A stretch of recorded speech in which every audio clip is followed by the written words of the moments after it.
முடிவுக்கு வந்தது பாகிஸ்தான் ரயில் முற்றுகை. 346 பயணிகளை பத்திரமாக மீட்ட ராணுவம். பாகிஸ்தானில் தீவிரவாதிகள் கடத்திய ரயிலில் இருந்த 346 பயணிகளையும் பாகிஸ்தான் ராணுவம் பத்திரமாக மீட்டது.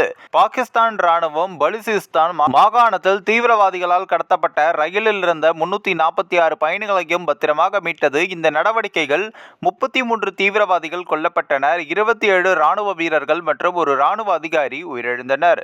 346 பணைய கைதிகள் விடுவிக்கப்பட்டனர். மேலும் 30க்கும் மேற்பட்ட பயங்கரவாதிகள் கொல்லப்பட்டனர் என்று ராணுவ அதிகாரி சமீபத்தில் தெரிவித்திருந்தார். சுமார் 400 பயணிகளுடன் குவைட்டில் இருந்து பெஷவராக்கு ஜாஃபர் எக்ஸ்பிரஸ் சென்று கொண்டிருந்த போது வெடிபொருட்களை பயன்படுத்தி ரயிலை தடம் புரண்டு தீவிரவாதிகள் கைப்பற்றினர். குவைட்டிலிருந்து சுமார் 160 கிலோமீட்டர் தொலைவில் உள்ள குடாலார் மற்றும் பீருகுன்றி மலைப்பகுதிக்கு அருகே இந்த தாக்குதல் நடந்தது. பலுசிஸ்தான் விடுதலை ராணுவம், அதாவது BLA என்று சொல்லப்படும் இந்த கடத்தலுக்கு பொறுப்பேற்றது. பயணிகள் ரயில் சம்பந்தப்பட்ட முதல் சம்பவமாக இது அமைந்தது. ராணுவ அதிகாரிகள் கூற்றுப்படி ரயிலை மீட்கும் நடவடிக்கை மிகவும் கவனமாக மேற்கொள்ளப்பட்டது.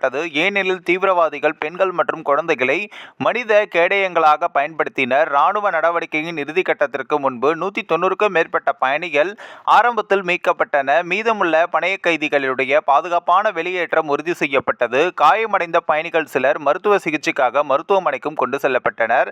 உள்துறைக்கான மாநில அமைச்சர் தலால் சௌத்ரி மற்றும் இந்த தாக்குதலில் சுமார் 70 முதல் 80 தீவிரவாதிகள் ஈடுபட்டதாகவும் கூறினார். தவறான தகவல்களுக்கு எதிராக அவர் எச்சரித்தார். மொபைல் இணைய சேவைகள் அந்த பகுதியில் நிறுத்தப்பட்டதாகவும் சமூக ஊடகங்களில் பரவும் வீடியோக்களை போலியானவை என்றும் தெளிவுபடுத்தினார். உயிர் பிழைத்தவர்கள் தங்களுக்கு நேர்ந்த கொடுமையை விவரித்தனர். தீவிரவாதிகள் அடையாள அட்டைகளின் அடிப்படையில் பயணிகளை பிரிக்க வேண்டிய கட்டாயம் ஏற்பட்டது என்று சிலர் நினைவு கூர்ந்தனர். தீவிர துப்பாக்கி சண்டைக்கு பிறகு தீவிரவாதிகள் ரயிலுக்கு நுழைந்து திகிலூட்டும் தருணங்களை மீட்கப்பட்ட பயணி முஸ்டாக் முகமது நினைவு கூர்ந்தார். அவர்கள் பொதுமக்கள், பெண்கள், வயதானவர்கள் மற்றும் பலுச் பயணிகளை துன்புறுத்த மாட்டோம் என்று எங்களிடம் கூறினார்கள் என்றும் அவர் கூறினார். தனது மனைவி மற்றும் 2 குழந்தைகளுடன் பயணம் செய்த நேரில் பார்த்த சாட்சி இஷாக் நூர், ரயிலின் ஜன்னல்கள் மற்றும் கதவுகள் குலுங்கும் அளவுக்கு வெடிப்பு மிகவும் தீவிரமாக இருந்ததாகவும் விவரித்தார். விடாப்பிடியான துப்பாக்கி சூடு இருந்தது. தோட்டாக்களில் இருந்து அவர்களை பாதுகாக்க எங்கள் குழந்தைகளை எங்களுக்கு கீழே மறைத்து வைத்தோம் என்றும் அவர் தெரிவித்துள்ளார். அந்த பகுதியில் இன்னும் இருக்கும் அச்சுறுத்தல்களை அகற்ற தேடுதல் நடவடிக்கை தொடர்ந்து நடைபெற்று வருவதாகவும் பாகிஸ்தான் ராணுவம் தெரிவித்துள்ளது. கடத்தலில் ஈடுபட்ட அனைத்து பயங்கரவாதிகளும் கொல்லப்பட்டதாக அரசு நடத்தும் ரேடியோ பாகிஸ்தான் உறுதிப்படுத்தியது. இந்த தாக்குதலுக்கு சர்வதேச சமூகம் கடும் கண்டனமும் தெரிவித்துள்ளது. இஸ்லாமாபாத்தில் உள்ள அமெரிக்கா தூதரகம் பாகிஸ்தானுக்கு தனது ஆதரவை தெரிவித்தது.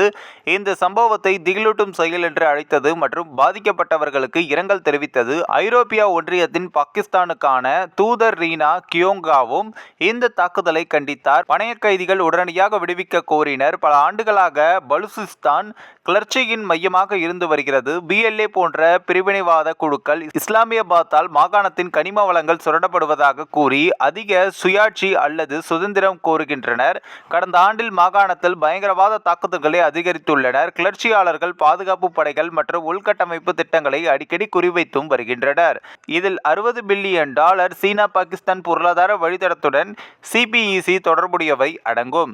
தங்கள் அன்புக்குரியவர்களை பற்றி தகவல்களை தேடும் குடும்பங்களுக்கு உதவ பாகிஸ்தான் ரயில்வே பெஷவார் மற்றும் குவேட்டா ரயில் நிலையங்களில் அவசர உதவி மையங்களை அமைத்துள்ளது. பாதுகாப்பு காரணங்களுக்காக முந்தைய இடைநீக்கத்தை தொடர்ந்து குவேட்டா மற்றும் பெஷவார் இடையேயான ரயில் சேவைகள் சமீபத்தில் தான் மீண்டும் தொடங்கப்பட்டன. இந்த ஒரு வீடியோ குறித்து உங்களுடைய கருத்துக்களை நீங்க மறக்காம கமெண்ட்ஸ்ல சொல்லுங்க. நம்ம ஏஷியாநெட் நியூஸ் தமிழையும் தொடர்ந்து ஃபாலோ பண்ணுங்க.